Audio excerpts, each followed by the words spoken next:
Going after the Stardust then, are you? Which one of these two lucky souls is going with you?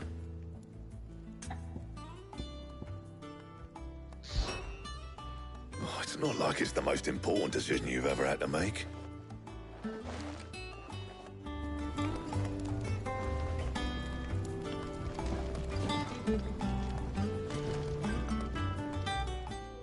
You going after the Stardust then, are you? Which one of these two lucky souls is going with you?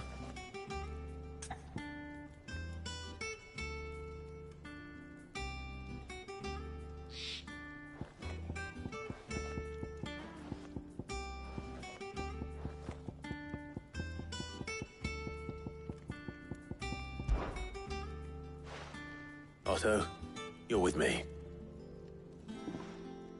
All right, then. Where do we find this Stardust, and how will we know it when we see it? There's a river that runs through the southern reaches of the Velcroy. It's the black sand that washes up on its banks that you're after. And I'm guessing you'll be needing sack loads of the stuff. Might be worth hiring porters at the Dalimil Inn. I'll head down there. See about finding us a wagon. All right. I'll meet you by the river. Yous two take care, eh? I'll go and see this supplier. Just don't let the bastard fleece you, eh? He wouldn't do that. He's Blackthorn's mate. Isn't he? Best of luck.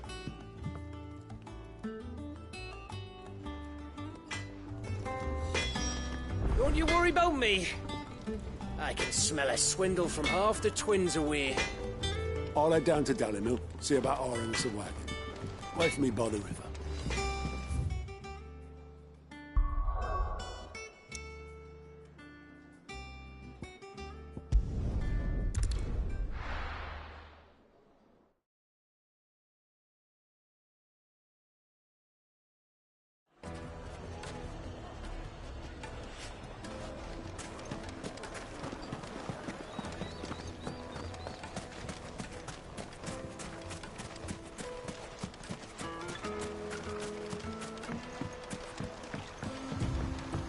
Looks like I found the river. Now where's Otto?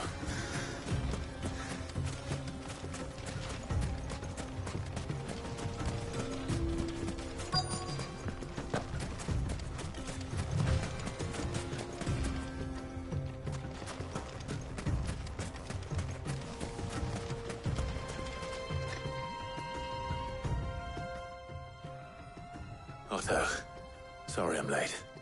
Oh, Clive. I had a quick scout about, and I reckon this area's our best bet. Seems Blackthorn's the only one who thinks smithing with his Stardust stuff's a good idea. It's just lying here, waiting for any old fool to fill his boots.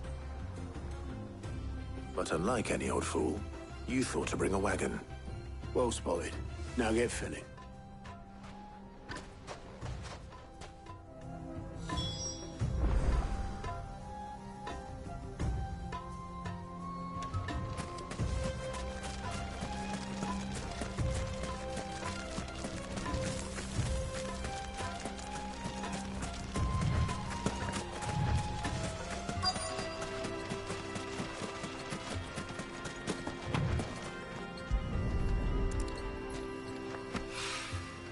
So this is Stardust.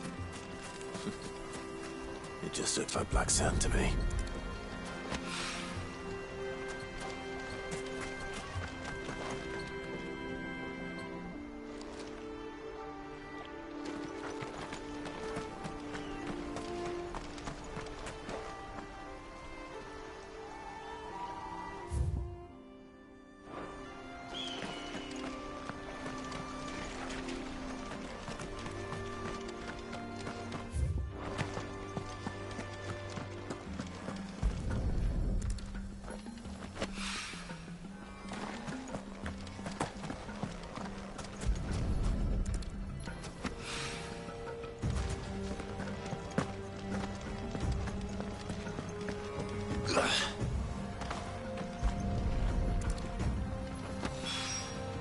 That should be enough for now. Let's see how Otto's getting on.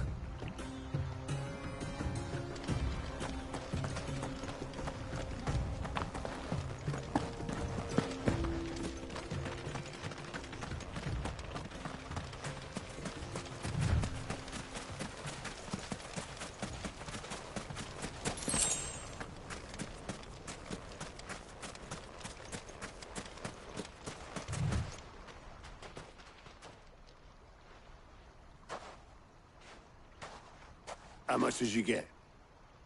Enough. I hope.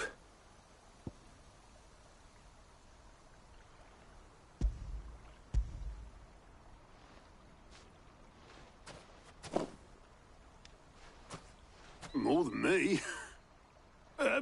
Put it all together and I can't see Blackthorne complaining. Much. Here, Clive. Do you fancy a walk?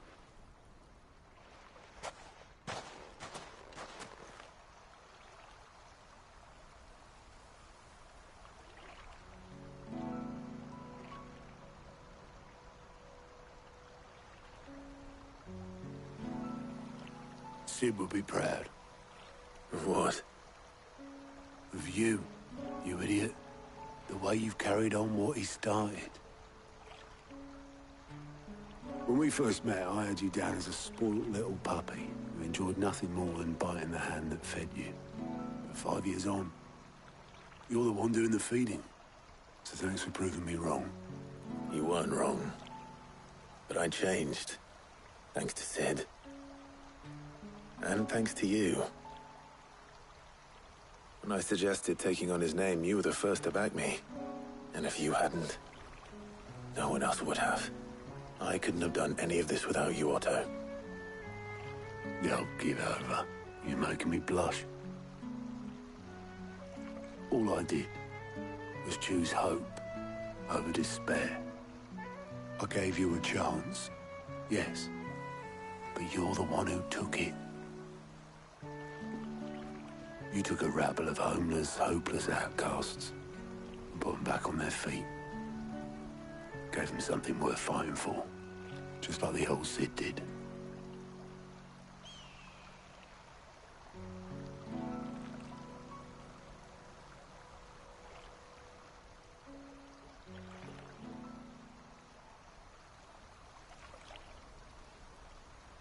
About time I was heading back, I reckon. All this scrabbling about in the sand's taken its toll on the old pins. I'll see you back at the hideaway then. You can take a well-earned rest when you get there. Oh, I plan to. Believe you me. But I'll make sure Blackthorne gets his precious black sand before I put my feet up. He'll only moan otherwise.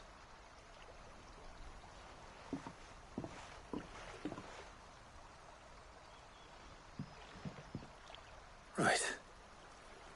Ready to go home, boy?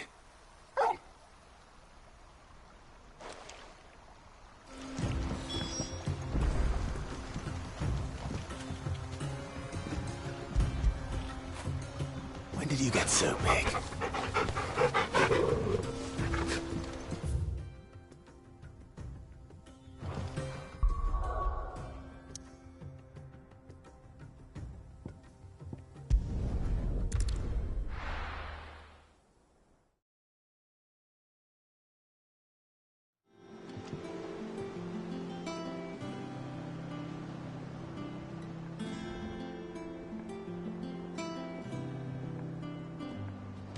Let's hope this is all Blackthorne needs.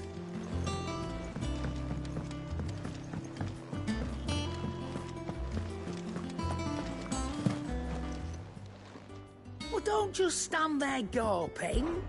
It's a relief. Thank you.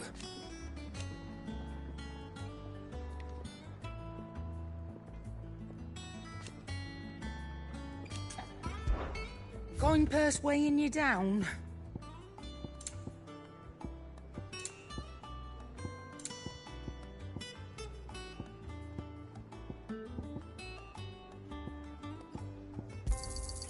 You're rubbing me blind, you know.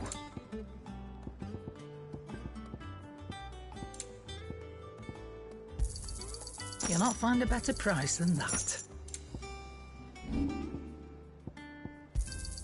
You got out else? I reckon I can find a buyer.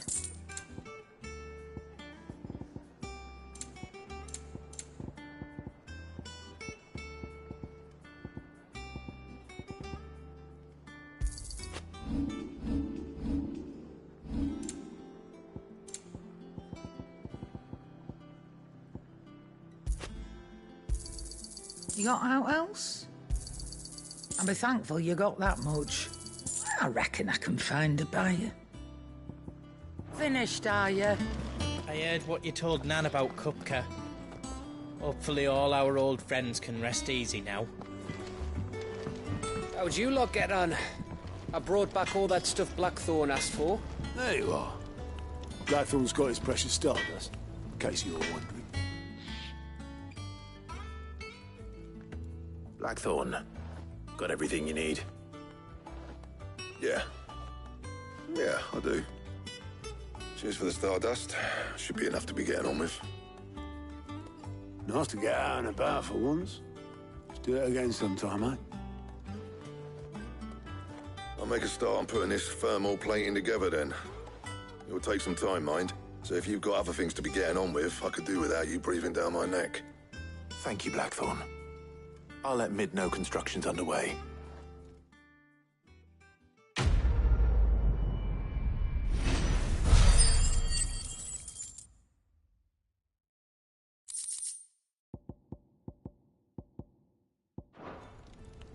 Suppose we'd better be getting back to work too.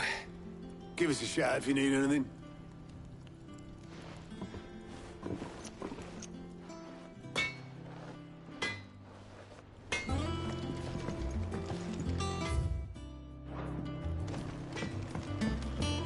He cracked the crystal too.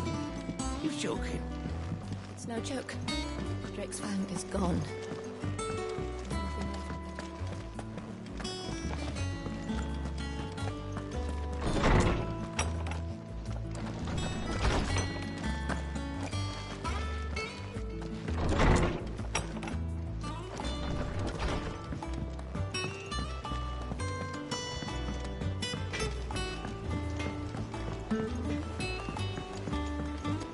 I went up to give some greens to the chocobo, and do you know what it did?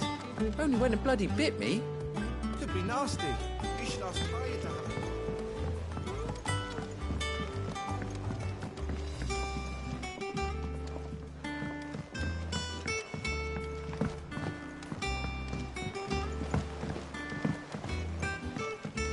Mid hasn't been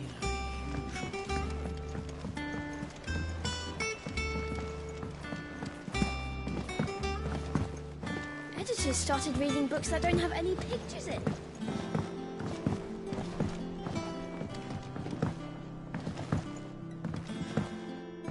If I don't come up with something soon. You'll be pleased to hear that Blackthorn's started work on the plating. Excellent. 1 down, 2 to go. So, what's next? The helm, of course. For this, we'll be repurposing fallen scrap. Salvage from the ruins? I thought that material was all but impossible to work. Ah, but we don't have to. I'm sorry. Just so happens there's one particular ruin that's broken into exactly the right shape and size pieces for what we need. What's the name back there? I'll give you all the details. What's her name? Right.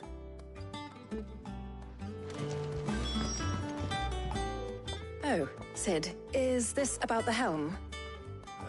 Yes. Mid said I should speak with you.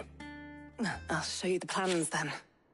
Here you see the mithril engine, in which mithril is burned to generate heat. That heat is then harnessed to produce motive force. Excess heat is dealt with by means of the thermal displacement stack, which disperses it into the surrounding air. Now, were we to rely on thermal plating alone to achieve this effect, the rate of excess heat buildup would far exceed the displacement coefficient of the plating. In other words, the reactor would overheat and eventually explode. This is where the helm comes in. It connects to the plating, you see, and serves as a sort of thermal sink to absorb all that excess energy. Our experiments have shown that fallen ceramics are remarkably thermophilic. They can withstand and absorb levels of heat far above anything we are able to make today. And not only that, they're also waterproof and immune to rust, making them the perfect material for our protective hood. Why? If sea or rainwater were to enter the reactor proper, it would vaporize instantly. The forces produced would tear the ship from stern to... You can stop there. I understand. Mid said we might be able to use parts of a fallen ruin. Where would I find it? Ah, yes. It's in Lorbert's Pass, near Lostwing. The thing is, well, I probably should have arranged to have the pieces we need brought here sooner. You see, a certain unwanted visitor has taken up residence there. It's no longer a matter of just walking in and taking them. It's, going to be considerably more dangerous than that. I see. Then I suppose I'd better deal with this unwanted visitor for you. Would that help? Oh, very much. Thank you, Sid. I'll gather my team and head there right away. We'll meet you outside the ruins.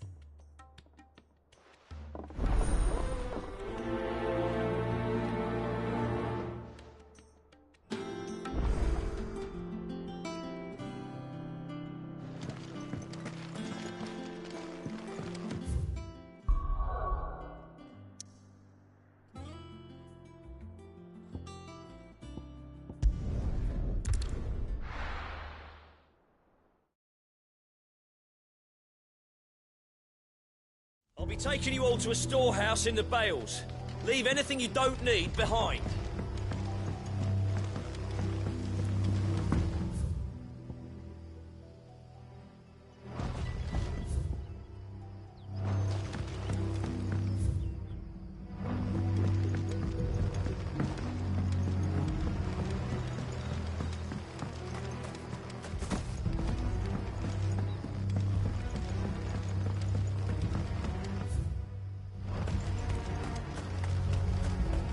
If you're ready, we leave at once.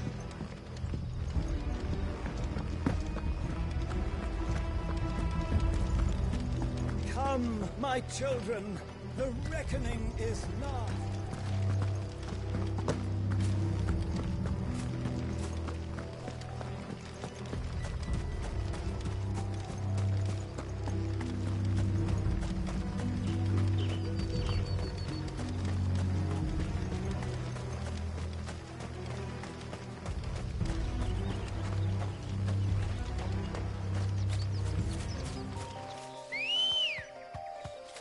Good girl. Yeah!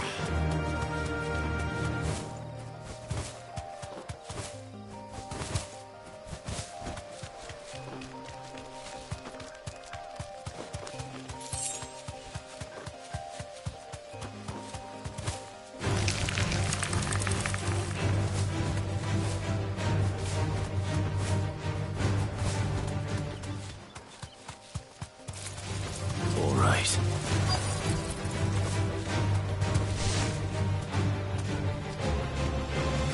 Safe.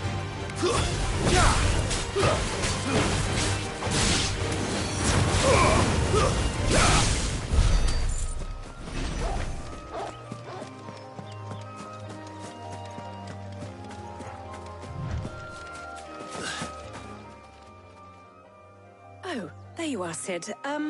Thanks so much for coming. The, ruins are just over there, as is the creature I told you about, I'd imagine. Would you mind? Of course. I'll be right back.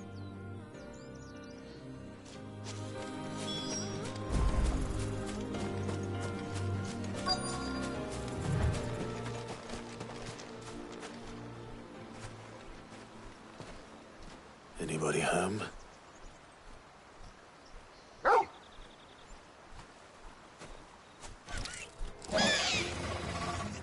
This must be our unwanted visitor. Time to go.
The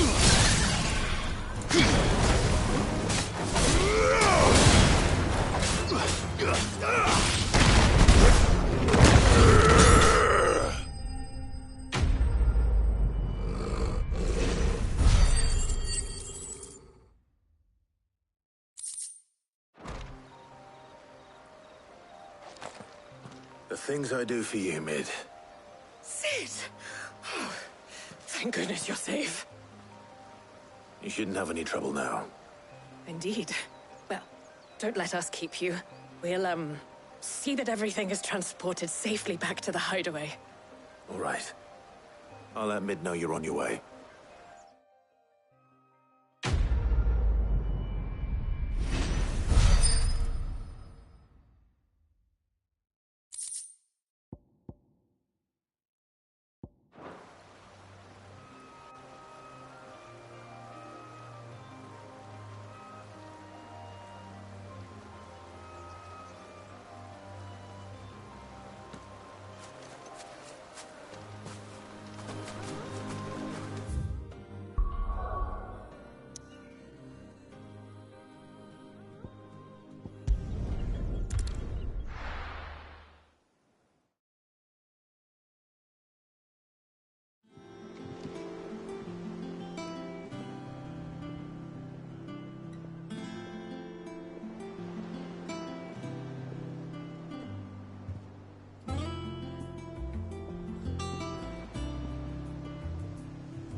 We're seeing troops amassing at every border. No surprises there. How may I help you today, Clive? All in good time, eh? All yours. Come again. I may have more for you.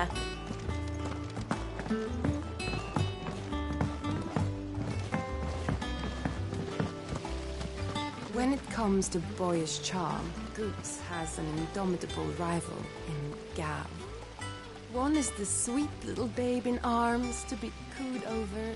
The other, the naughty little boy who'd pull on my pigtails.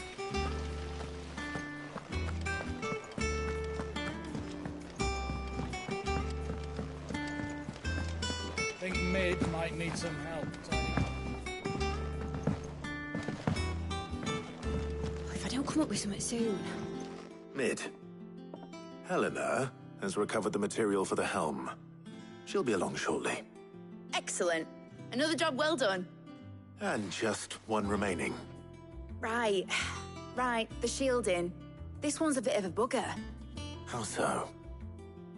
The plating's enough to stop the engines going pop, but those things will still be spitting out enough fire to set the rest of the ship ablaze. Which is why you need proper shielding. A prison for the dragon's breath that's blazing away inside. I thought a triple thick layer of tempered steel might do it. Or more of the stuff that the Fallen use, but they'd both be too heavy. The helm and the plating are bulky enough as it is. Add any more weight and the whole ship would be at the bottom of the briny before we'd even started. I need something light. But I've racked my brains and I just can't think what would do it. Well, if I were in need of obscure knowledge, I know whose counsel I would seek. Harpocrates. Tomes? Yeah, well, I'd thought of that, obviously. I've got all the details written down here. Can you take this to him, see what he makes of it? Right away.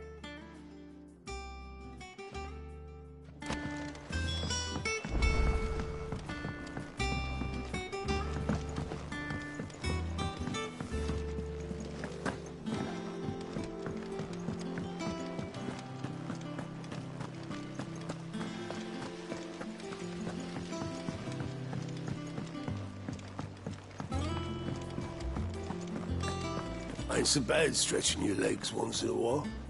Should do it more often.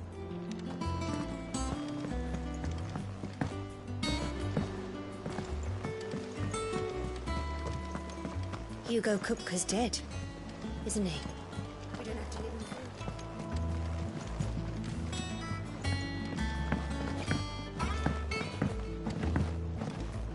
Oh, Her ship lies still in harbor, her soul sails on the main. The breath of ages at her back, adventure in her veins.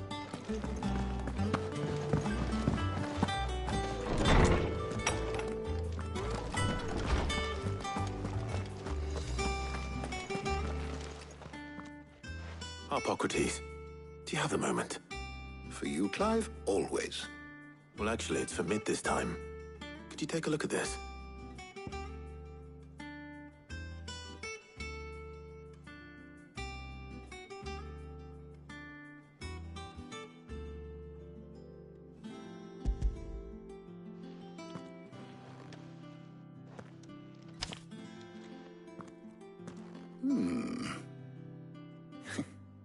Shielding for a mithril engine?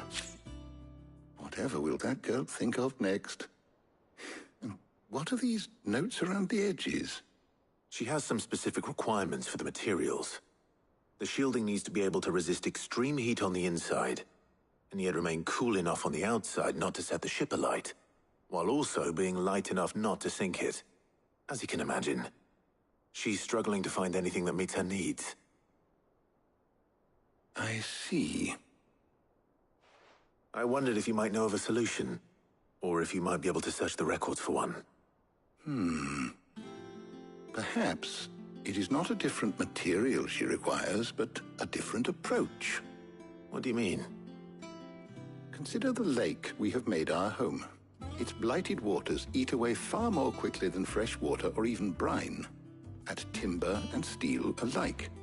And yet, we have made a home here from those very materials nonetheless. We have. But Bardolph must varnish every board twice over to keep it from rotting. And Obelus complains that without a constant supply of pitch. I see. Early Gregorian histories speak of a preparation known as moon dew. It is said to be able to resist even the most ferocious flames. Before the dragoons tamed the worms and wyverns of the realm, nobles would daub their castle walls with it in order to guard against dragonfire. So if we could recreate it... It might be applied to some material or other in order to provide the protection it requires. As to how best to apply it and to what material, perhaps Bardolph and Obelus might be of assistance. I shall speak to them and see what wisdom they might have to offer. If you would be so kind as to procure the necessary ingredients, I shall discuss the specifics of how it might be most effectively put to use with our two friends. The knowledge of the past may yet prove useful to we of the modern era. Thank you, Hippocrates. And since you're asking others to help you, perhaps I should too.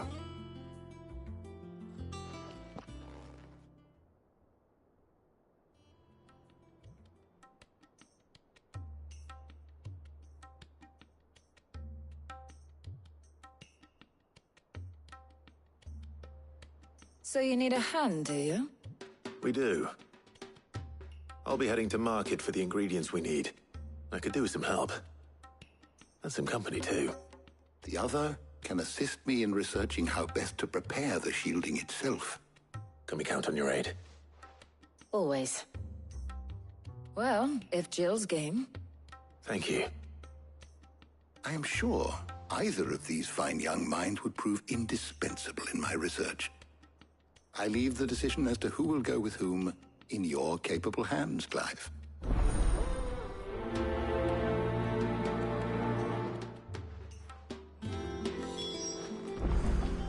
Shielding that guards against even the most ferocious flames. We could have done with some of that on Drustinus. I doubt I would have survived that place with or without it. A trip to Northreach, though, I think either of us could handle. So, Clive, have you made your decision? Who will accompany you on your little excursion?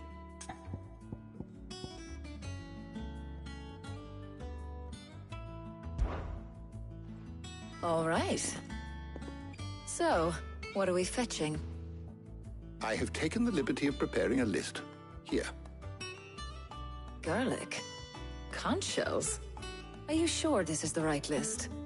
Looks like the ingredients for someone's supper. Though these items may seem mundane, they have potent effects that are rarely exploited, effects for which they were once highly prized. So much so, in fact, that they were harvested almost to extinction, hence moon dews having fallen from favor. Now, of course, they can be obtained with ease. You should be able to find everything you need at the market in Northreach. Well, isn't that convenient? I was hoping to be able to make a trip over that way sometime soon.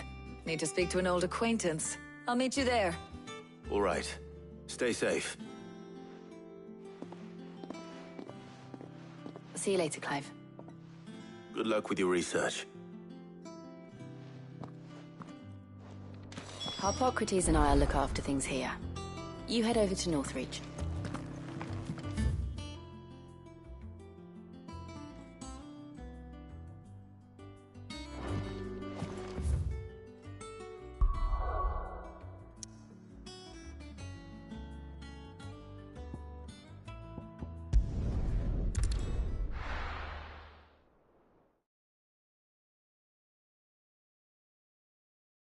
Now, where's Talia? Do you see anything you like? And a fine...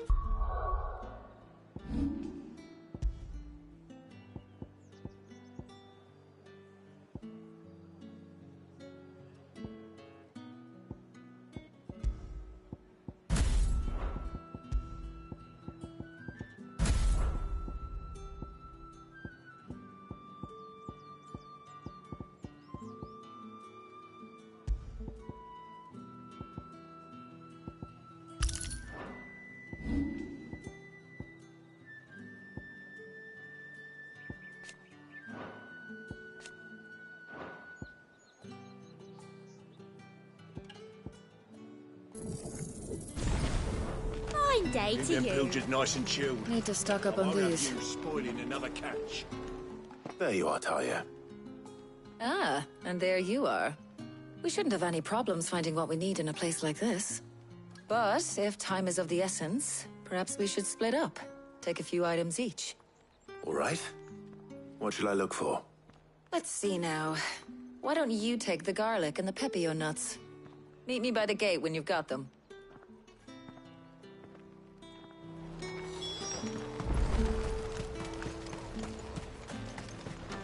Oi, don't touch anything. Go on, take it. How the hell is anyone supposed to afford that price? You haven't much, but you're free to look. I hope it's to your liking. That should do it. Hopefully Talia's finished too. Come and get them before they... Up! You'll not find a bruised pippin in the... Well, did you find everything? I did. Here.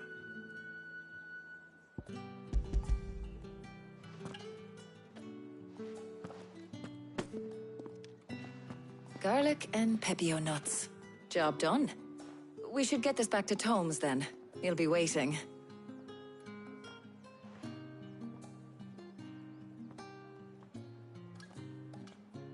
But we're not in too much of a rush, are we?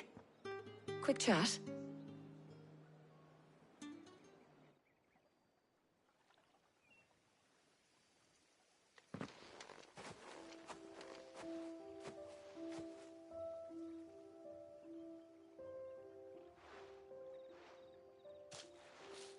Do you know, I think this is the very first time we've been out on an errand together.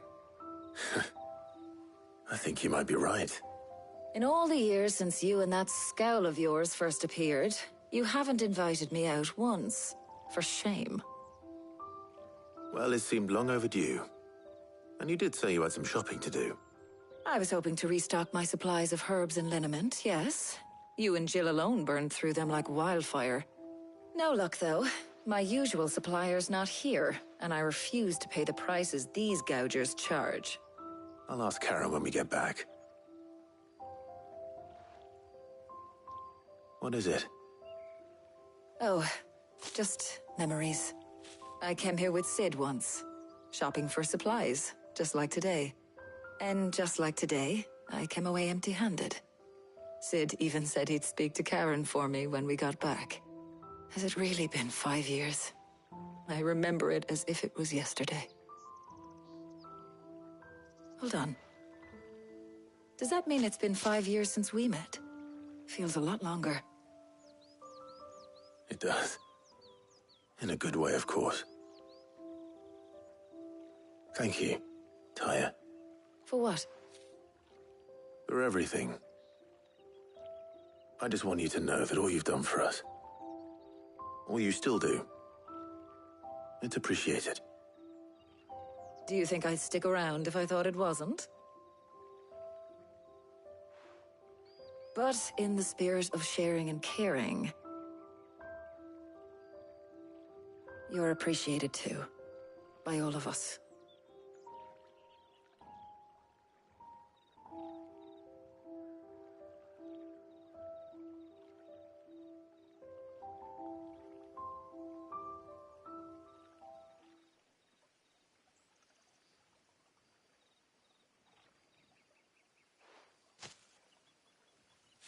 Well, I think we've tarried long enough.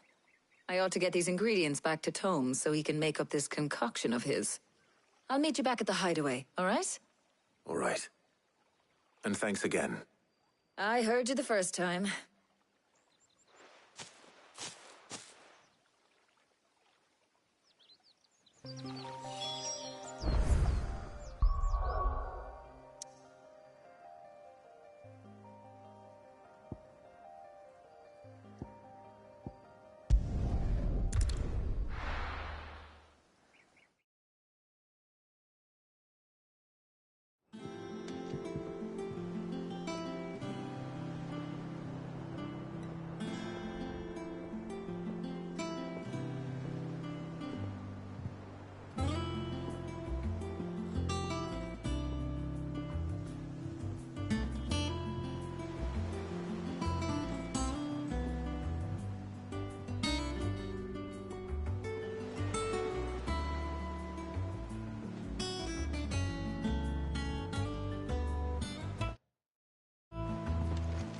I wonder how Hippocrates is getting on with the moon dew.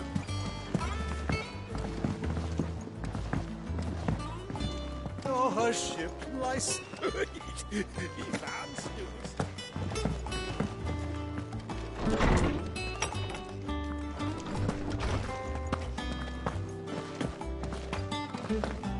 Ah, better late than never.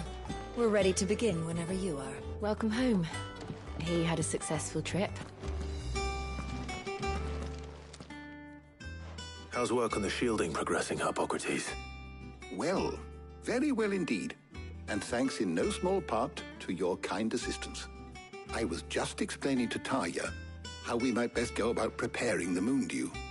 And now that we have all the ingredients, we may begin. You can count on me. I've mixed more than a few mysterious concoctions in my time. I'm sure you have. What about the shielding itself? Work is underway, under the watchful eyes of Bardolph and Obolus. Apparently, it'll be ready soon. Thank you. All of you. Right then. Jill, would you join me in the infirmary? Many hands make light work and all that. Of course.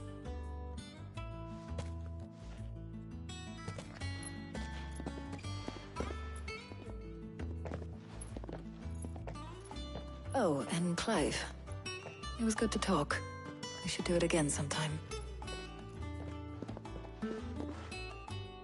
It appears our work here is almost at an end. A shame. I was enjoying playing the man of action for once. When both the shielding and the moon dew are ready, it will merely be a matter of applying the one to the other. Followed by a rigorous process of testing and retesting, of course. Perhaps someone ought to warn young Mid of that. Leave it to me. Thank you, Hippocrates.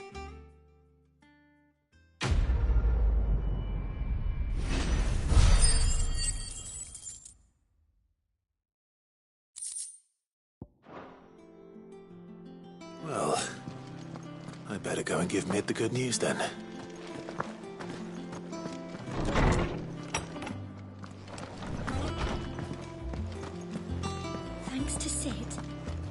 who hurt your mother and father is gone. I'm sure they're looking down on us now and smiling. I'm smiling too. Yeah, me too. Thanks, Sid. I heard what you told Nan about Kupka. Crystal tea? You're joking.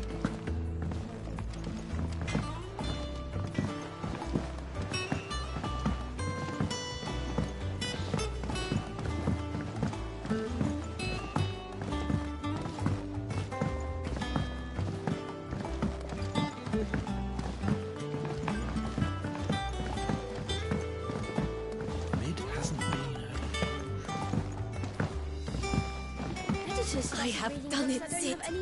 I have learned all the letters.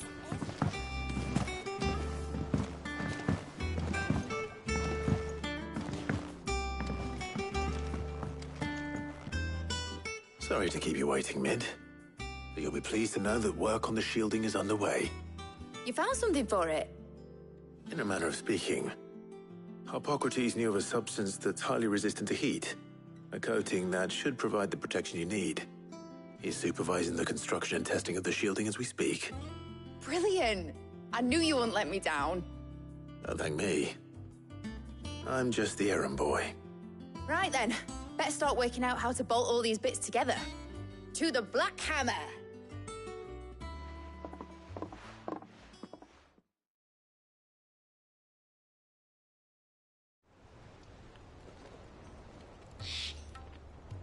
You know, when I got into the smithing game, I thought I'd be making swords and shields, not thermal bleeding didgeridoo-dahs.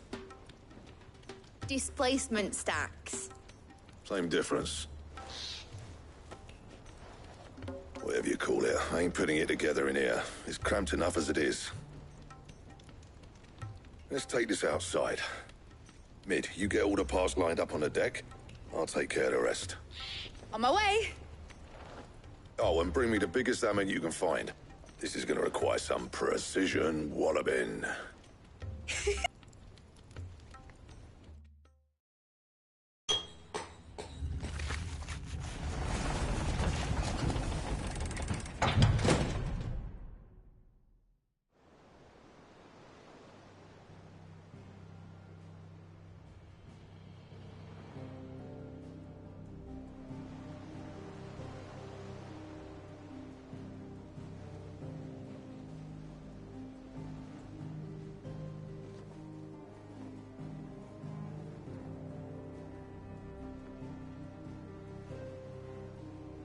It's finished! It's finally finished! Thank fuck for that. I'll be feeling my hammer arm for weeks. Thank you, Clive, Blackthorn, everyone. That's one down and just 3 more to go. I'm sorry. Oh, didn't I tell you? The Enterprise has 4 mithril engines, and we'll be needing a displacement stack for each. You don't mean... Don't worry. Now they've got a finished one to work off. My gang in Canva can build the rest. Good luck to them, I say. Right, I'm off to get a sling for this elbow. Any other work comes in, keep it to yourselves, eh?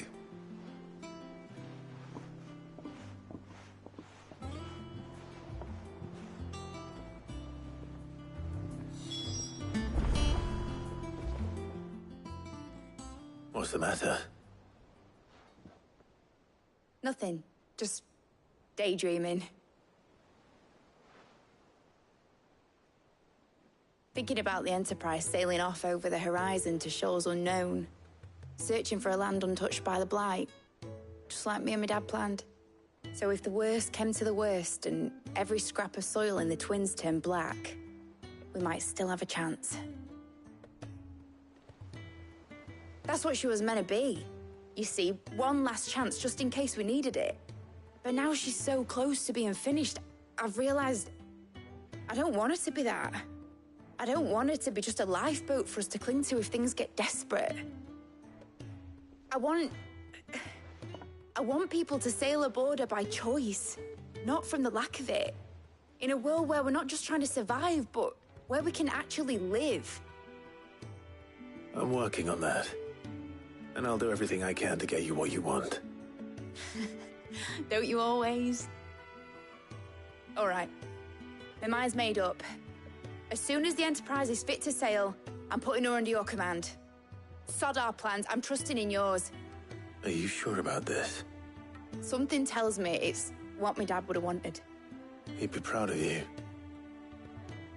You were gonna visit his grave, weren't you? I was.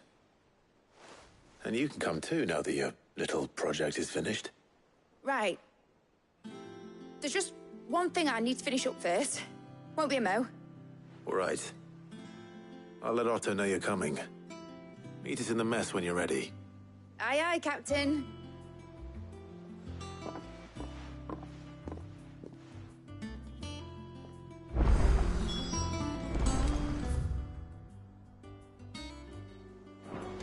Ned told me she was building a ship. Really? That's a ship. Let's sail it round the lake.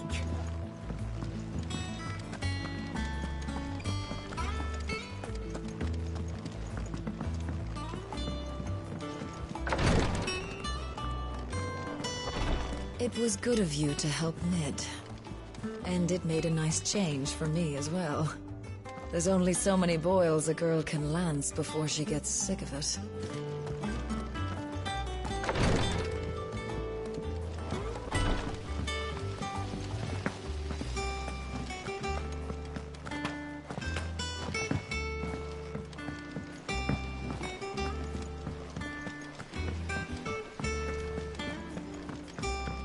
Wish I could take one of our birds for a ride. I knew it was a good idea to have Editor study alongside the children.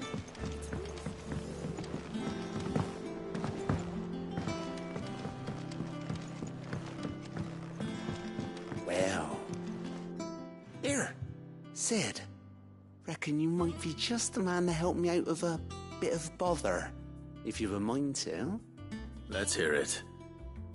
Well, it's about this alembic the Chief's got me making.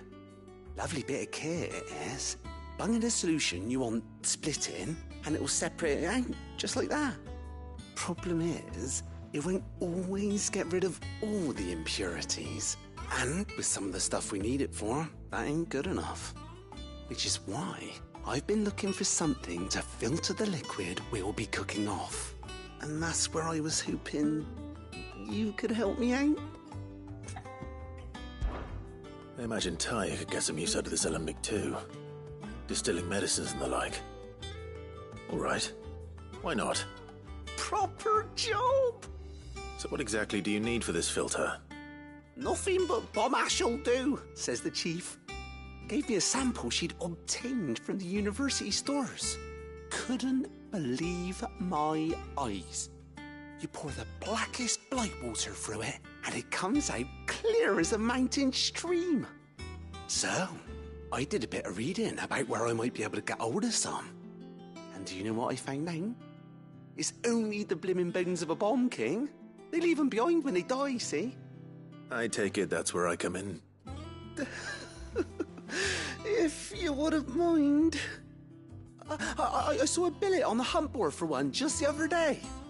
Would have gone myself, but, well, fighting dirty great balls of flame ain't exactly my forte. You, on the other hand... All right. I'll see what I can do. Thank you kindly. And good hunting, eh?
No need to ride from here.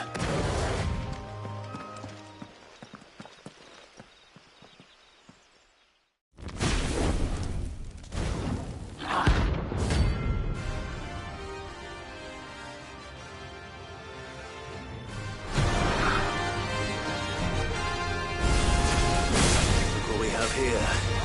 Greetings, Your Majesty.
Your reign is over.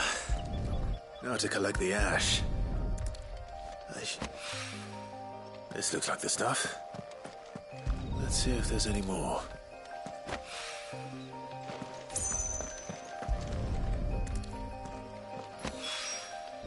That should do it. The wine needs more than this. He can fetch it himself.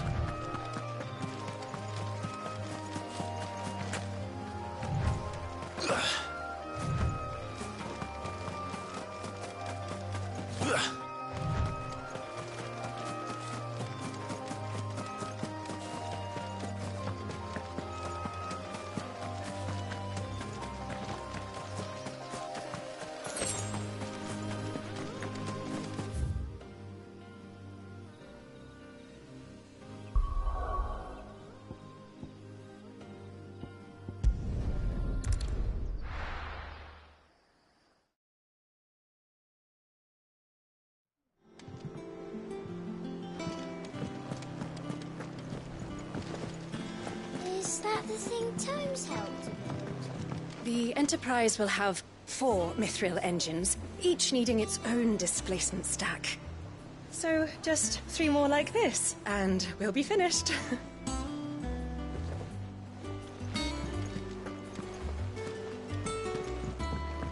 Mid told me she was building a ship.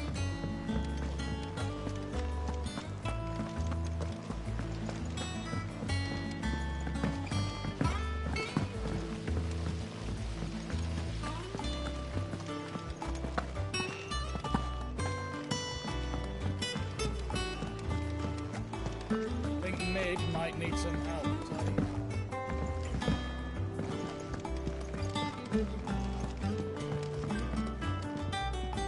All right there, Sid? How's that hunt for the bomb ash going? I have it here.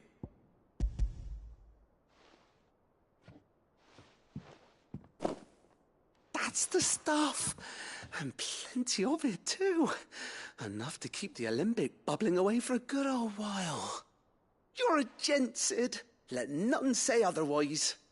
Right then, let's get this contraption up and running.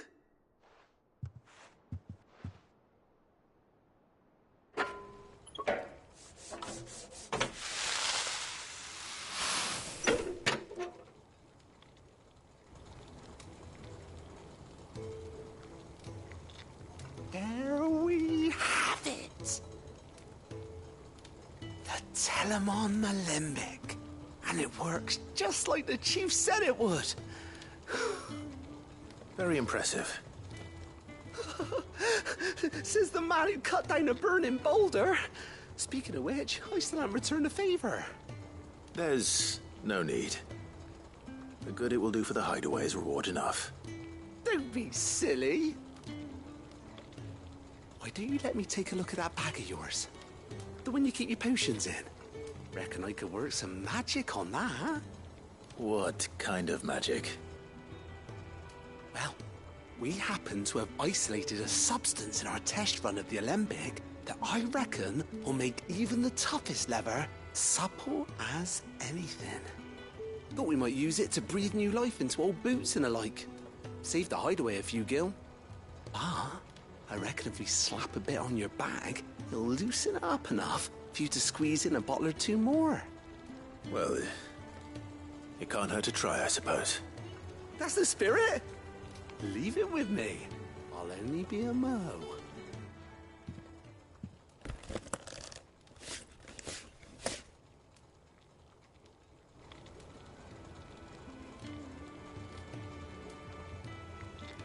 Well, what do you reckon?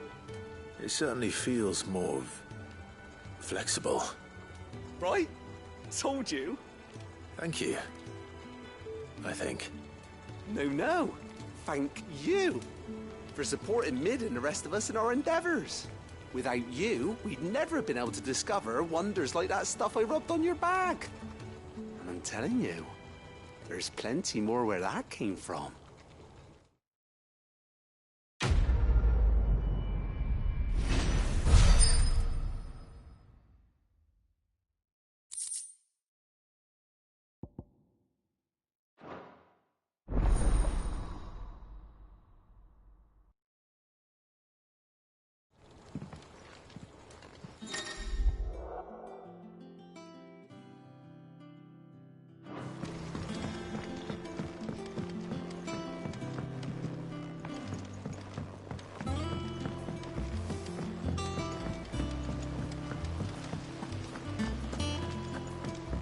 Wish I could take one of our birds.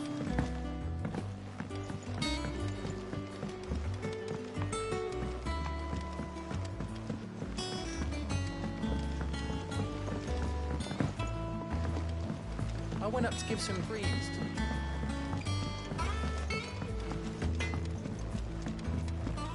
He cracked the crystal too? You're joking.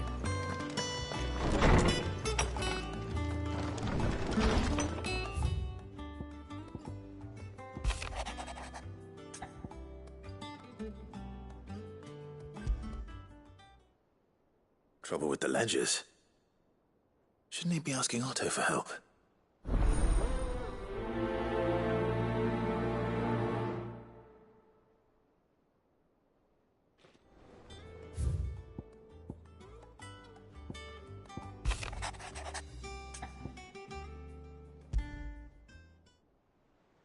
wrong with Torgor? He seemed well enough when I last saw him.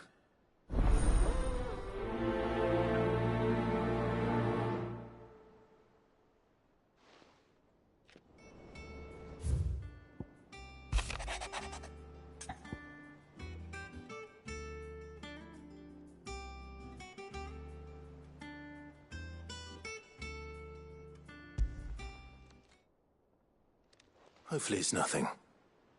But I should speak to Blackthorn just in case.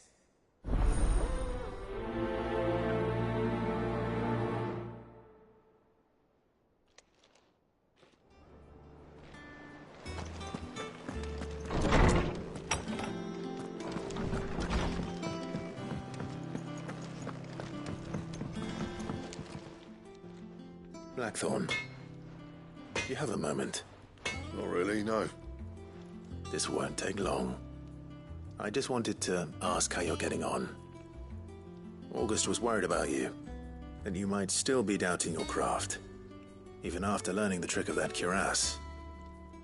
Is there something else weighing on your mind? Perhaps sharing your thoughts might help.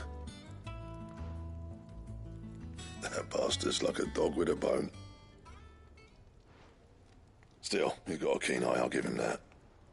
He's just, well, Karen showed me something. Something I've never seen before. And that was? A sword. An odd-looking thing with a single-edged blade. The metal itself wasn't anything to write home about, but fuck me. The edge on it. You could slice a man clean in two with a weapon like that, and he'd be halfway home before he even realised he'd been cut. So that's what's troubling you? Nah. Not troubling me exactly. More distracting. Can't stop thinking, how do you get an edge that sharp? It's driving me mad. And if you knew how to do it, we could arm the curse breakers with even better blades.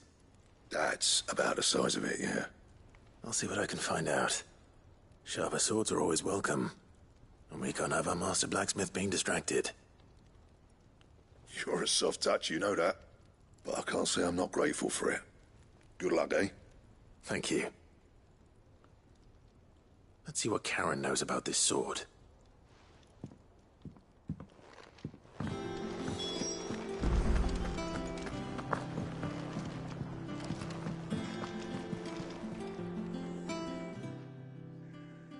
I got your note. You think something's wrong with Torgor? So you can read. Congratulations. But I didn't say I were wrong with him. I said something weren't right. He's not been eating me treats. He used to love cracking the bones from Molly's boiled brown, but now he won't so much as look at them. Didn't like him. Which is why I'm of the mind that his mind's on something else. You've not been working him too hard, have you? No harder than usual. Is that it, boy? Do you need a rest? What was it you said he was? A frost wolf? That's what the lawsman seems to think. Then maybe this all has something to do with whatever it is that's woken inside him. I suppose things have been different since Rosalith. Perhaps Hippocrates knows something. Instead of everything, you mean? Perhaps.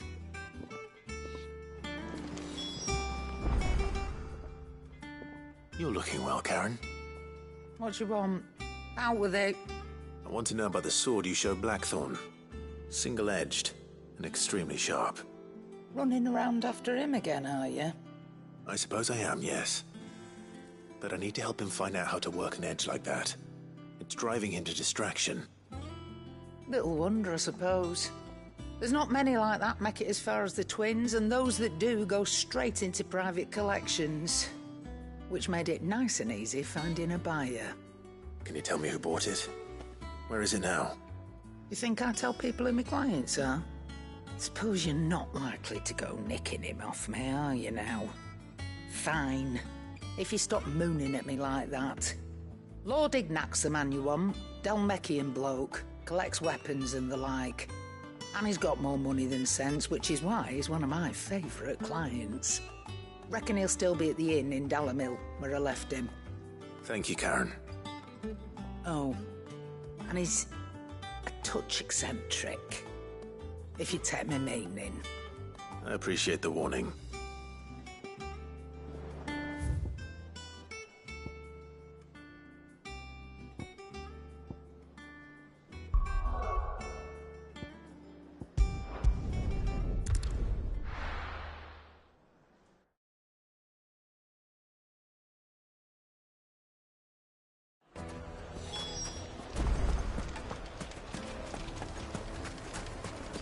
People take notice of wealthy men. Shouldn't be too hard to track down Karen's collector. Gone. Back again, are you? Gone. Any more trouble and you'll be barred for life, however deep your friends' pockets might be. We don't know for sure. Yeah. It could have just been a tremor. Listen, I've got this theory. The fallen, I don't think they all fell. Some of them are still living among us.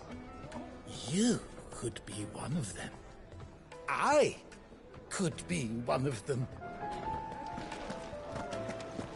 Welcome. If you're hoping for a bed, I'm afraid you'll have to look elsewhere.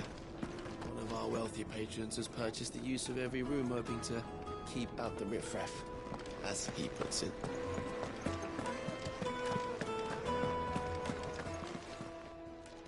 My reputation will be ruined! Ruined! Calm yourself, Lord Ignac, I beg of you, before you do yourself a mischief. Pardon the intrusion, but... Out! Get out! I paid for these rooms so I wouldn't be disturbed. Leave me be! Please, allow me to apologize. His lordship is going through a difficult time, and he's never been fond of guests arriving unannounced. Radim! Get rid of the filthy oaf this instant! Very good, Lord Ignac. Would you mind stepping outside for a moment?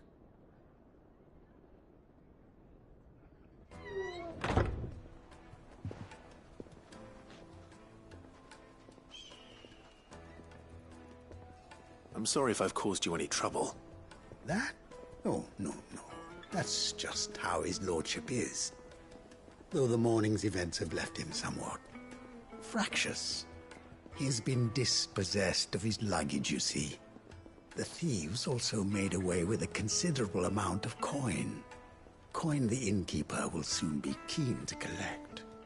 I don't suppose a certain blade was among the stolen items. A single-edged sword.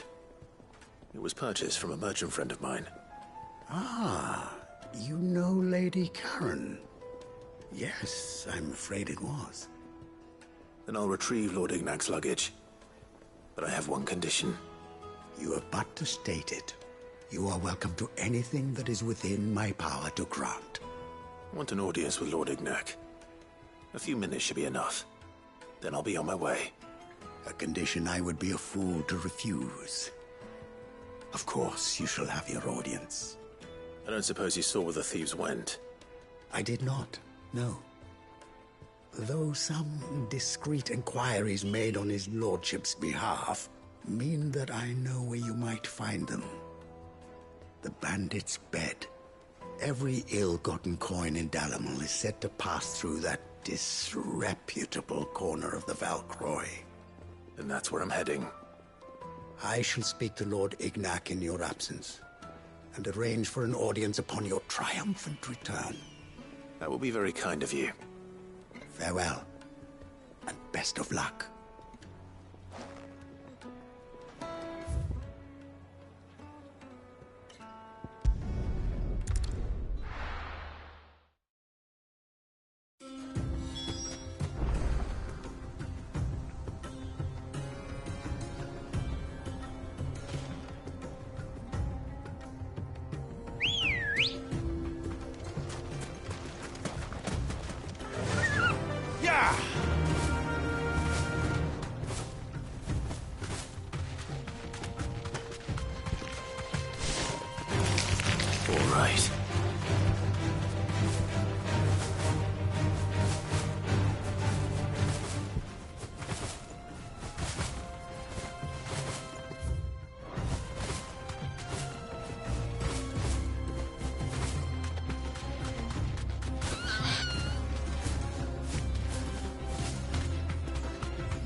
company! Come on, lads, let's tear the bastard's head off! To me!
This must be Ignac's luggage. Nothing seems to be damaged. All right. Let's get it back to Dalamil.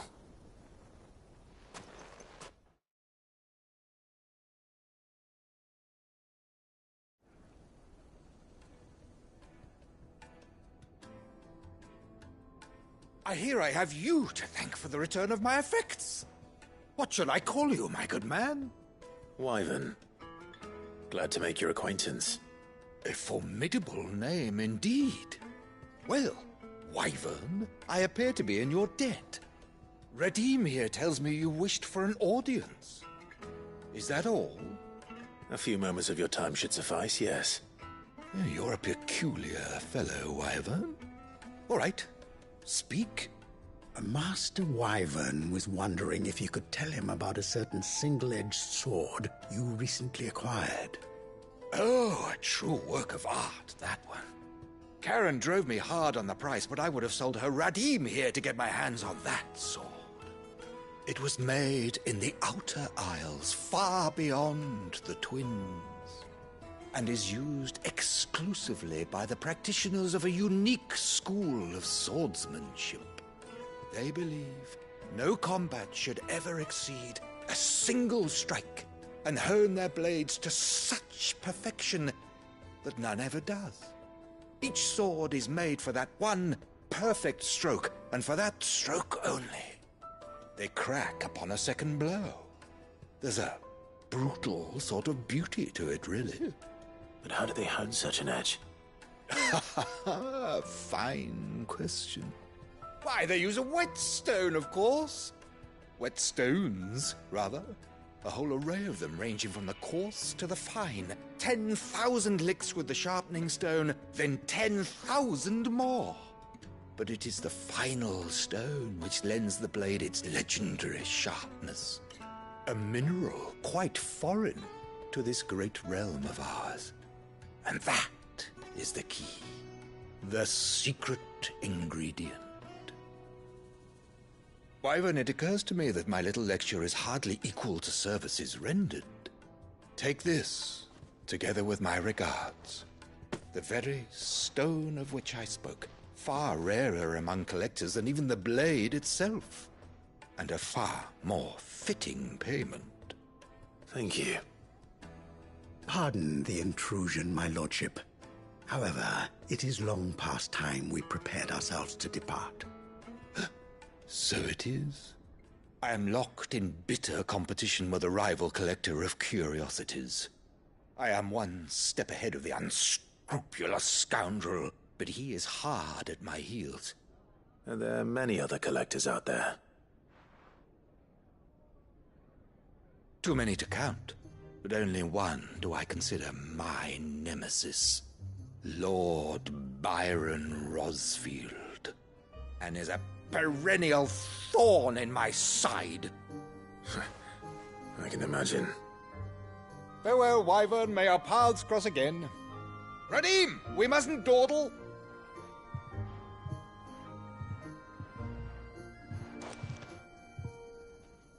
I think his lordship is rather taken with you, Master Wyvern. Thank you again for your assistance. Coming, my lordship. I'll be right there.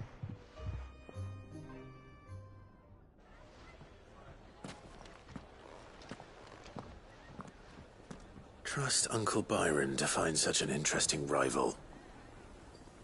Now, let's see what Blackthorn makes of this whetstone, shall we?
Is that the thing Tomes helped to build? Mid told me she was building a ship.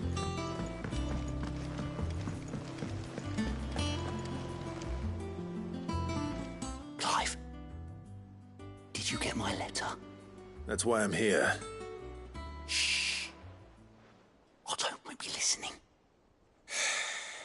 Is this better? A little. Listen. I've some bad news. It turns out the Hideaway may be slightly behind in its payment to certain lenders, and it may be my fault. But I swear to the goddess, I thought I had the numbers square. Sadly, that square turned out to be more of a circle. 0, you might say. I can straighten it out, I swear, but it's going to take some time, and I'm going to need help keeping it from Otto. Bit late for that, I'd say. There you are! What a surprise! So let me get this straight.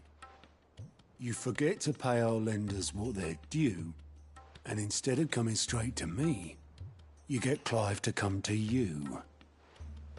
And I hope he'll dig you out of the hole you've dug for yourself. Clive, the man in charge of the place you've been cheerfully trying to bankrupt. And you thought this was a cunning plan. Why? Well, who needs paying? Oh, just Martha. And the dame. And, well, Lady Karen. But only 500 talents. We owe 3 of our most trusted friends 5 million gil. Each. 5 million each. They lent us the bulk of the money we used to rebuild the Hideaway, you see, and, well, I must have made some sort of oversight. Those ledgers were my responsibility, and it was my decision to entrust them to you. This is my fault. Do we have that much to hand? I can always ask my uncle. No, we don't. And no, you won't. We've lightened Lord Rosfield's purse enough. After the king's ransom we had off him, he deserves better than to see our begging bowl. Besides, we'll need to learn to stand on our own if we're gonna make this work. All right. But that doesn't mean you have to shoulder the burden yourself. Is there anything I can do to help? There might be. How'd you fancy taking these to Martha and the dame? Rocks. Rocks, he says. Worth 1,000 talents apiece, these are. A little something Sid and I set aside for when times got lean. And I reckon 15 million in overdue debt probably qualifies. I just hope our associates' eyes are a bit more discerning than yours. I'm sure they will be. Should be me making the rounds, really. But you know how it is with this place. Orders to bark, arses to wipe, and all that. I know. Which is why I don't mind going in your place. Go. Do you know why I only gave Master Clive here 2 star rubies? Because you'd rather Lady Karen killed me. Because I'd rather Lady Karen killed you. Yes. Well, I suppose this is goodbye then. Don't worry. I'm sure Karen will understand. Really? Do you think so? No, I don't. Fancy a look at the list, do you? It was luck, and luck alone. But now, thank you. I'm sorry to drag you into this, Master Clive. It's just I couldn't think who else to ask, and you're always so willing to help everyone. You off then?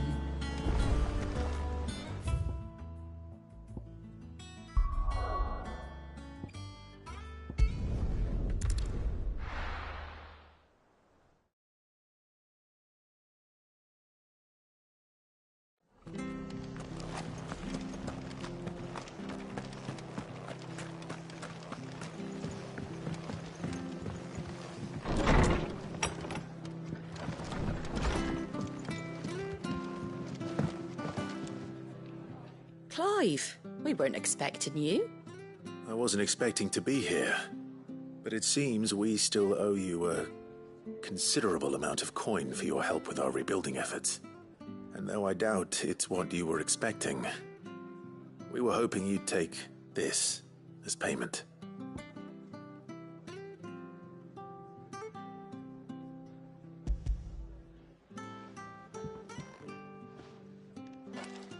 A star ruby?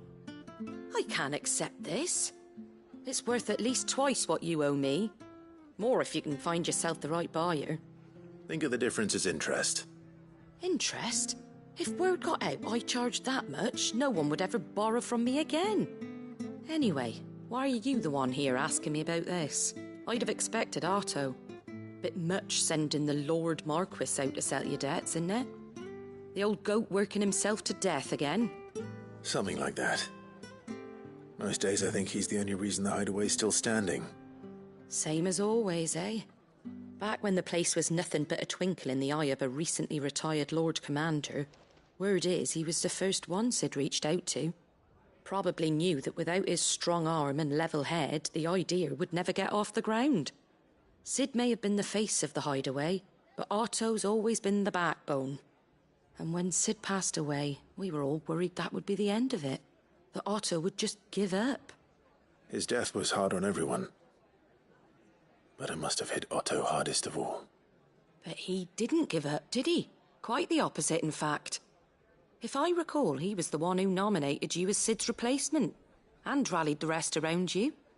I reckon what he saw in Sid, he saw in you too. And don't we all? Doesn't hurt that you're half as stubborn and twice as handsome, neither. That, and you keep good company. I suppose I do.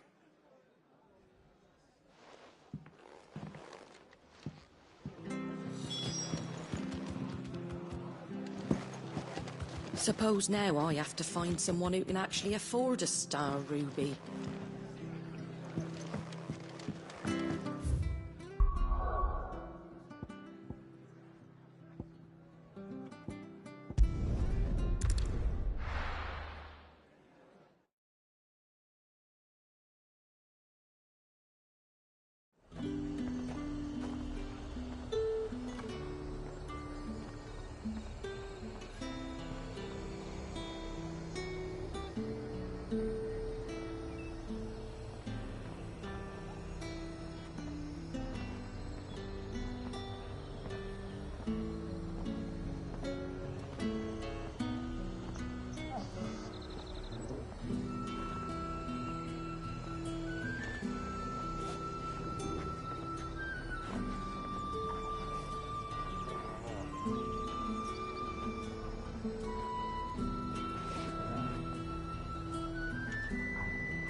is talk that the glass gate flooded.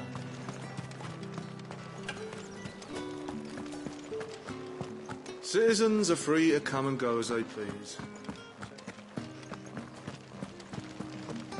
Did you hear? The gates to heaven. I want to see you again. Time was there were great coin sacks swinging. What can I do without sweet water and oil of talc? Milady, I come bearing gifts. Gifts? Whatever is the occasion.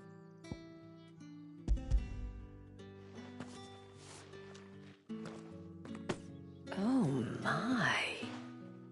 Clive, you really have outdone yourself. Otto asked me to give it to you. To settle the Hideaway's debt with the Veil. And to compensate you for the time it took us to do so. You disappoint me, Clive. I thought you might finally be warming to me. Tell Otto he can keep his baubles.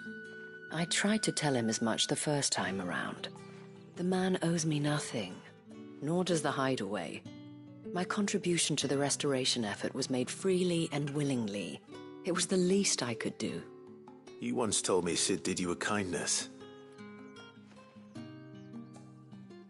I'd like to do the same. Please, accept it. For my sake. And for Otto's. For all of us. For all you've done.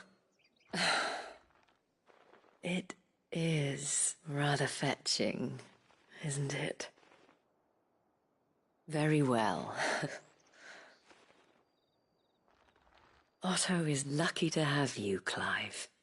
I doubt anything could ever replace his son. But you and the others at the Hideaway are the closest thing he has to family. Otto had a son.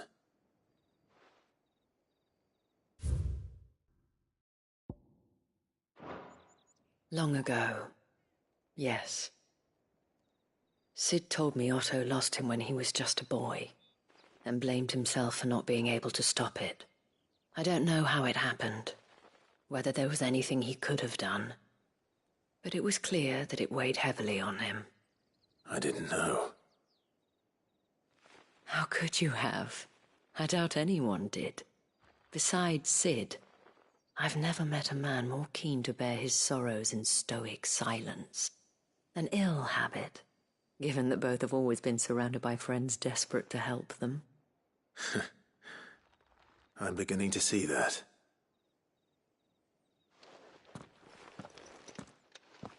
Go will want to know the stones were delivered. If he's still with us.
Sorry for the wait, but hopefully you'll agree it was worth it.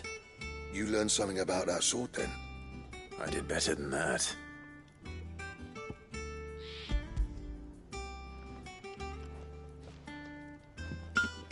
A whetstone? Yes. But not one you'll find anywhere in Valisthea.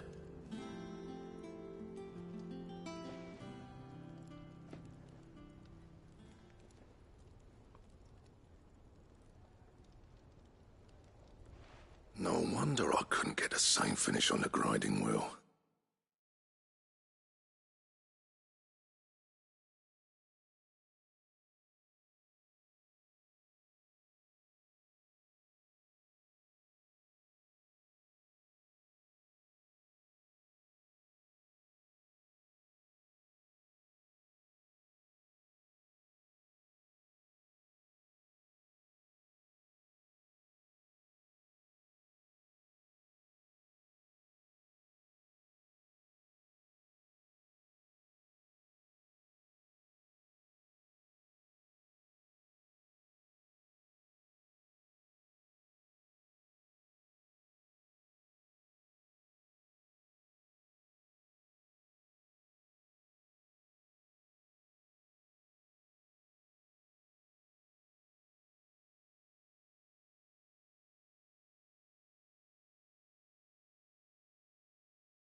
One hit and all done, eh?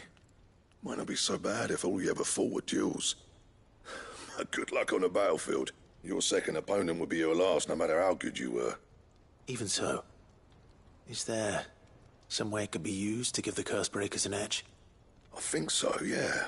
With this whetstone and the right kind of steel, I could probably even make a twin of the blade that rattled me. But there'd be no replacing this little rock once I worn it down to a sliver. I reckon we get a dozen swords from it, if that. Swords that the Cursebreakers wouldn't know how to wield properly, and that would see them through a single fire piece. Nah, no point trying to copy that thing. Be about as much use as a wax anvil. But finishing our blades with a whetstone this fine, now that's something to consider. And what's finer than fallen masonry, eh? Or more hard-wearing, for that matter. Just imagine it. Good Valisthian steel with an edge as sharp as any found in the Outer Isles. I won't make a copy, nah. I'll make something much better. I'm sure the Cursebreakers will be delighted. Just don't push yourself too hard. Don't you worry about me, sunshine. I've been working day and night since I was half your age, and I'll still be here when you're long gone. Hey, thanks, Clive. I mean it. I owe you one, August too. It's good to know someone's looking out for me. He'll be happy to hear you said that. And I'll see that my debt to you's paid. First new blade I make's got your name on it. You come and find me when you've got the materials. All right. I will.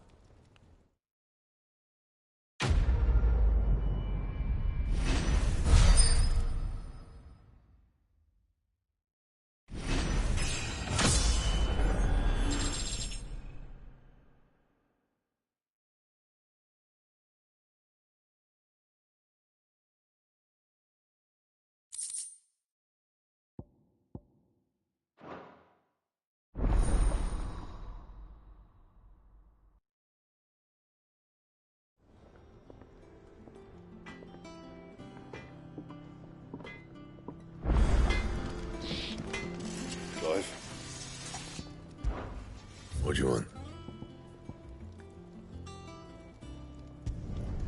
Not bad, if I do say so myself.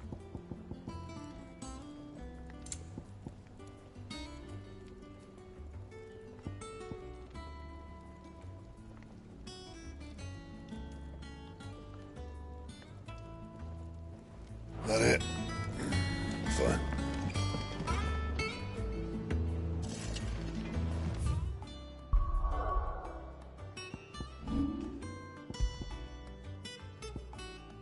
Crack the crystal too? You're joking.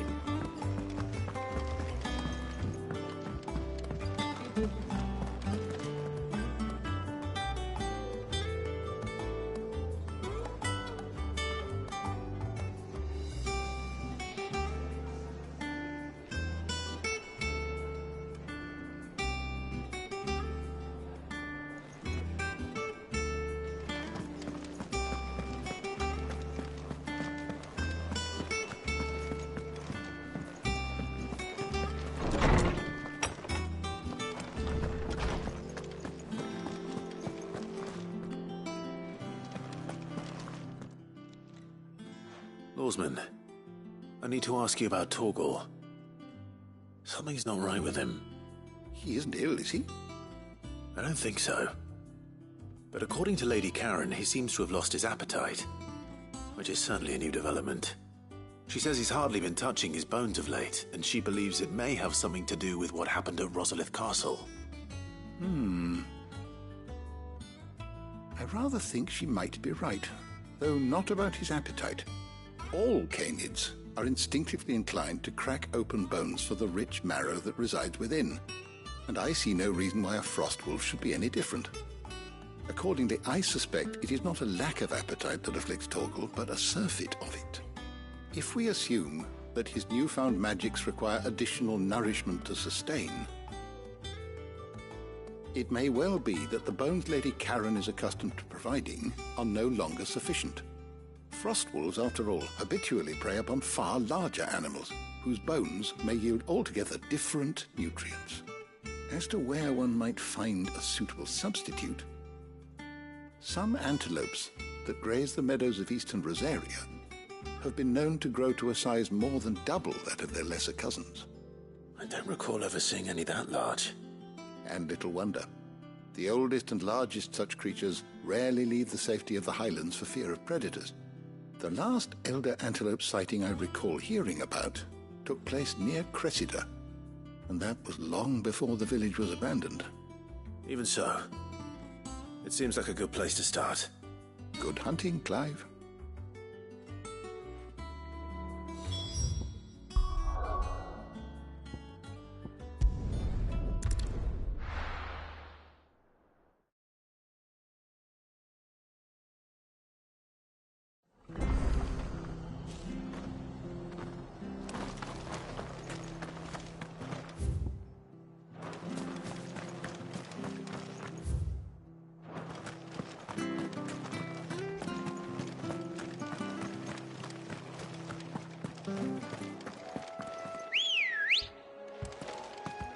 Let's go.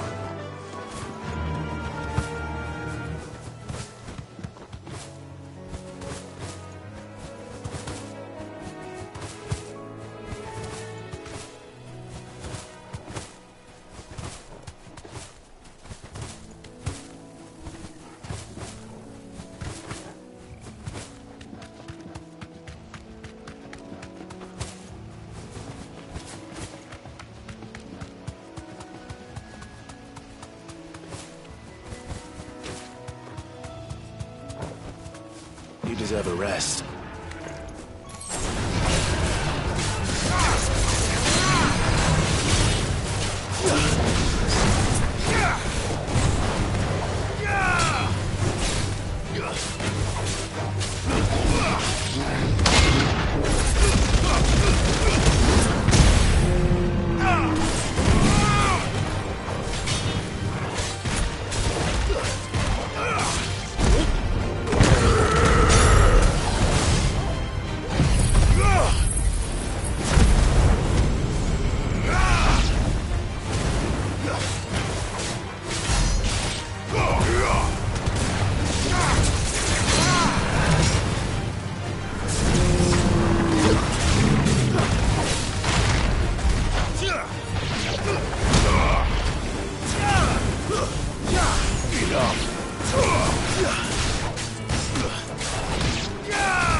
Well, it's certainly quiet.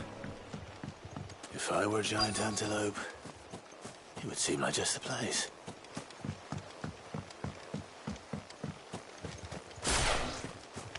I doubt we'll find one bigger than that. Hungry, Torgal?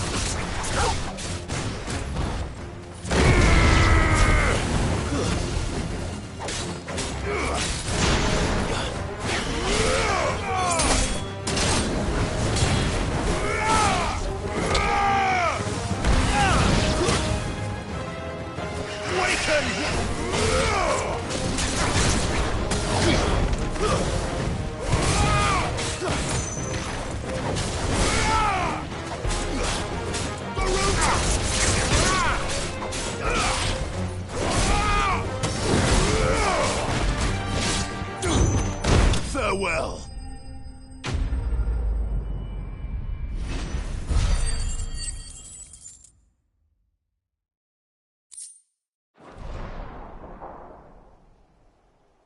Now,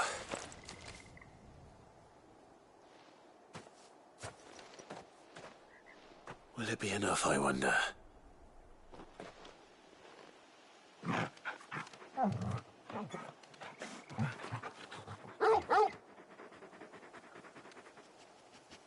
I say that answers my question, which means we owe the lawsmen our thanks. You're just a big puppy, aren't you? A very big puppy.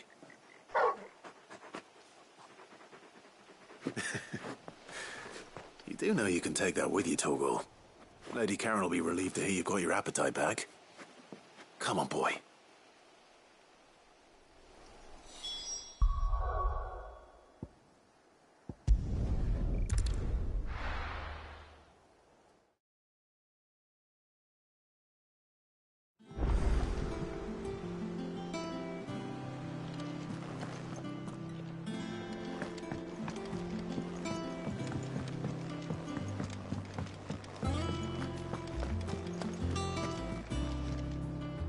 noticed you and Torgal had gone off somewhere. Take him for a walk, did you? You could say that.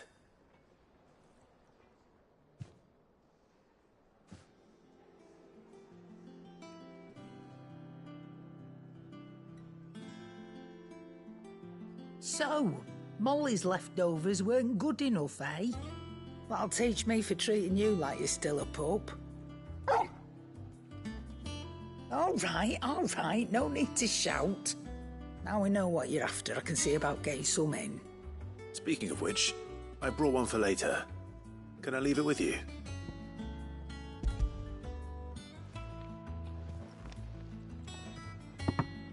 You can, aye. I'm nice like that. In return, you can thank Tomes for me. The bloody know-it-all. I was just on my way to see him.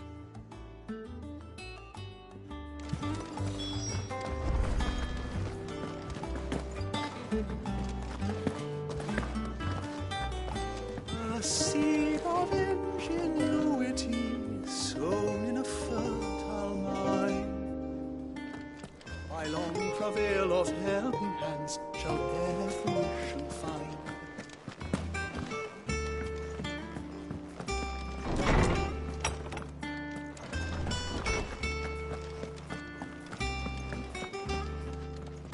Ah, Clive.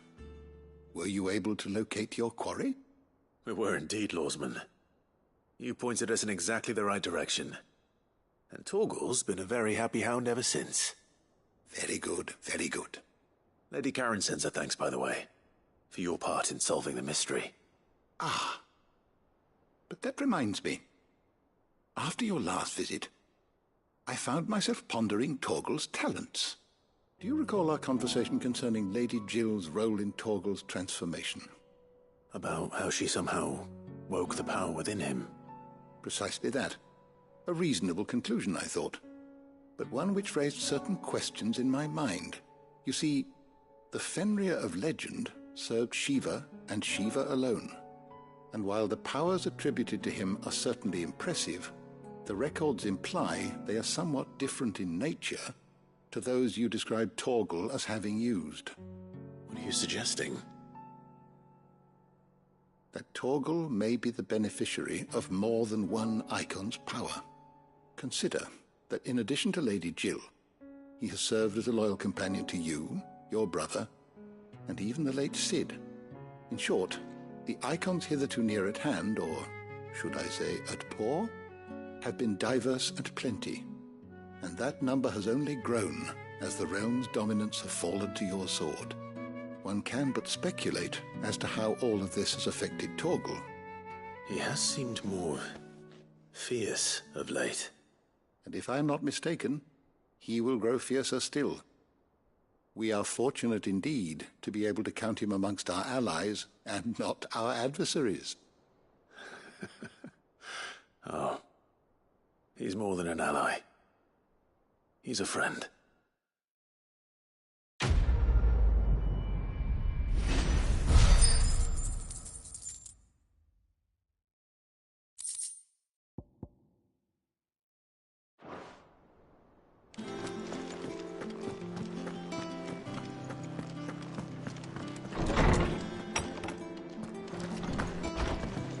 Ugh, I'm never drinking it.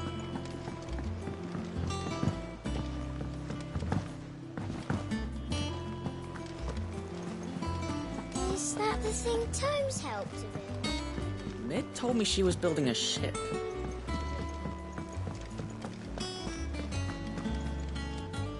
Goat. Still alive, I see. So Lady Karen accepted the ruby. Ah, about that. I tried my best, but she was just too stubborn to take it. She threw it right back in my face, in fact, and told me I could stick my stupid stone where the sun don't shine. Karen refused payment. I hope it wasn't something I said. I'm sure you were as tactful as ever. Let me see what I can do. Oh, wonderful. I hope you have better luck than I did.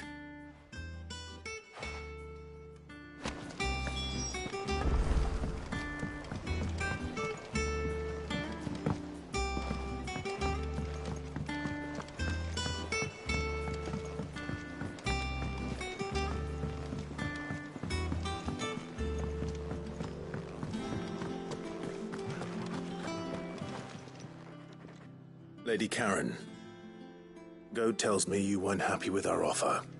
Would you prefer the debt was repaid in coin? What debt? I don't recall lending any of you lot me hard-earned gil. I may have tossed a talent or two in the Hideaway's coffers, but those were donations, and you can hardly call it charity if you go asking for it back. Of course not. But one good turn deserves another. And our circumstances have changed. Surely you wouldn't shun the gratitude of a pauper who happened to have become a prince. Oh, so you're a prince now, are you? Fine. But I'm selling it and taking what I'm owed, then you're getting the rest whether you like it or not.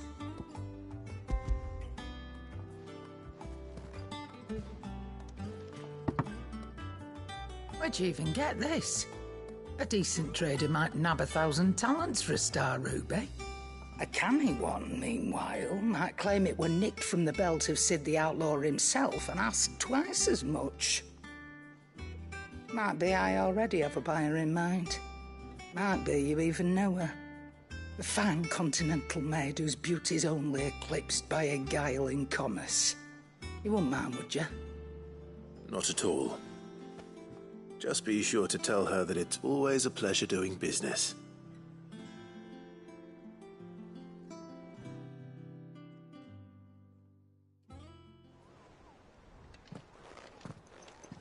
I hear you ended up delivering all 3 stones. Thanks to this lump. I sometimes wonder what I pay you for.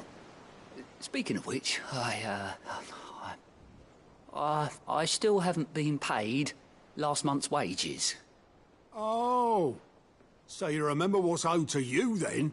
Get your ass behind that disc of yours and don't get up before those ledgers are square. Right away.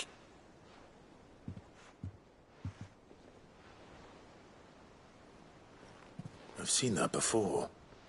Yeah. Plenty of times. It was the only goblet Sid ever used. Either out of habit, or because the filthy sod couldn't be bothered to find a clean one. I knew so little about him. Like most people. Martha and the Dame both seem to have fond memories of him. I bet they do. How long did you know Sid before he... Before he died. 20 summers, give or take. Back in the day, I was a purser on a trade ship, which is where I met him. He bought passage to... I forget where. And having nothing better to do on the long nights, we set up drinking island rum till the morning bell dragged me back to my duties. Quit my post not long after that. On account of making a fine maiden's belly fat. But me and Sid stayed close, promising we'd one day sail the seas again. That was before fate stepped in and said she was having none of it. The magic woke inside my son soon after his first name day, and there was no hiding his knack. Couldn't you and your family have... My family were the ones who summoned the constable, wanted the monster taken away. I couldn't turn my back on him, forget what I felt, and I couldn't for the life of me understand how they could. Luckily, Sid was of the same mind as me. It was him who stood beside me when all I wanted was to tear the whole world down. Him who cried for me when I had no tears left of my own. Him who swore he'd do everything he could to stop it from happening again. And he was true to his word, too. Left the Royal Army once and for all. His ranks, his ribbons, gone. Just like that. Threw away everything he had. All to right a wrong that no one else had the courage to face. Then, I'd follow that man to the ends of the earth.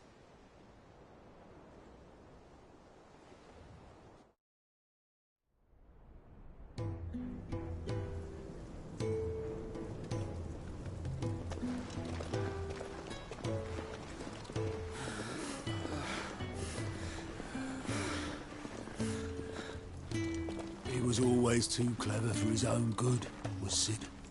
Saw the world for what it really was, while the rest of us were content to go along with the lie we were shown. And it can't have been easy, bearing that burden alone.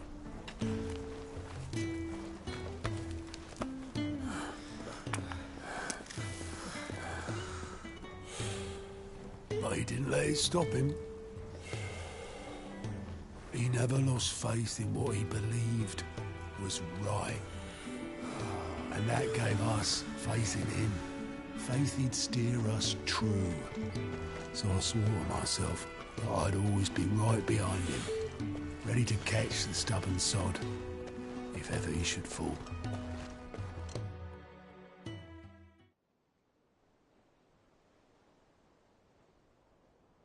But I couldn't even do that.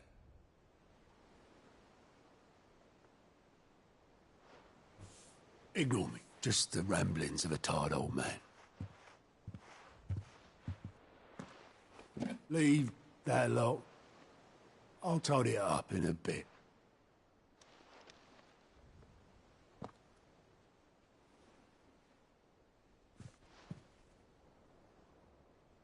This is Sid's handwriting.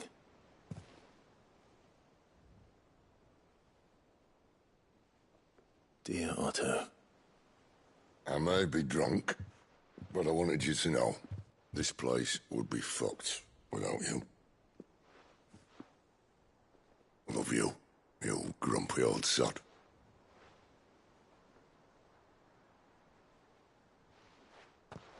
This note. What about it? Sid was right. Without you, we'd all be lost.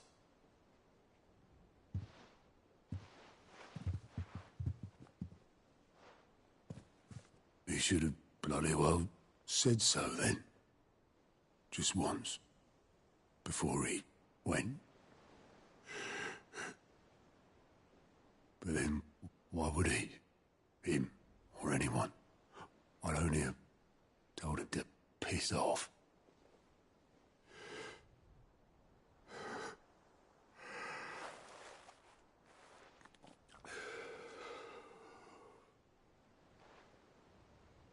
You're wrong, though. Both of you. It was never just me keeping the hideaway afloat. It was all of us. I just shoved people in the right direction. I barely seem to be able to do that anymore.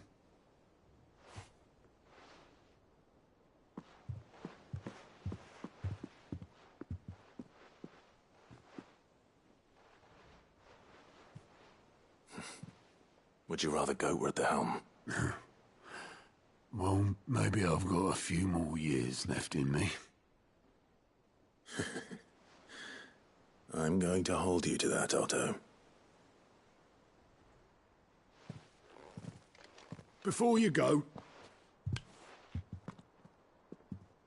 Sid would have wanted you to have this. But that's... This'll do me just fine.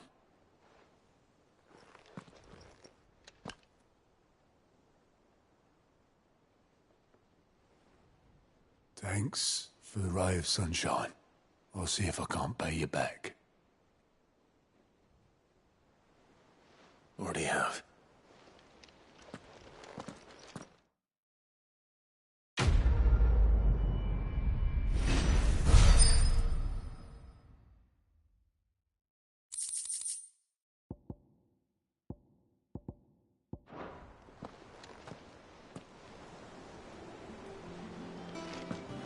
Is that you done, then? It's not roped you into building the rest of the board, has she? How may I help you today, Clive? Your benefactors are a generous lot. Here you are. All done?